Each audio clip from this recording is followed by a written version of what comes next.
Në gjithë këto vite eksperiencë, nëse do të kërkoja ta përkufizoje etikën nga gazetari, çfarë është kjo e fundit për ty, Rudina? Është personale, unë në këtë pikë për te gjithë rregullave që ka gazetaria, mendoj që këto janë rregulla njerëzore. Etika është ajo që ti je. Etika është mos i bësh tjetrit atë që nuk do doje të bënin ty. Kur maman time e ka nxjerr nga liçeni artificial, duke folur dhe mua nuk më pëlqeu ky fakt, direkt këtë ka menduar. Po unë në median time a kam marrë njerëz dhe edhe kur e kam kuptuar që ai s'duhet të fliste e kam nxjerr, e kam bërë. Atëherë, pse e kërkoj unë të mos të ndodhi me nënën time? Dhe kjo është gjëja që unë përpiqem të flas me vajzat kur dalin nga liçeni tani dhe intervistojnë njerëz, dhe mos intervistoni them njerëz të cilët nuk mund të flasin.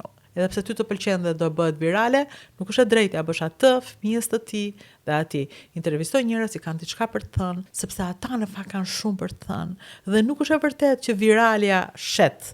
Shet e mençura, e durura, e ditura, aty janë njerëzit.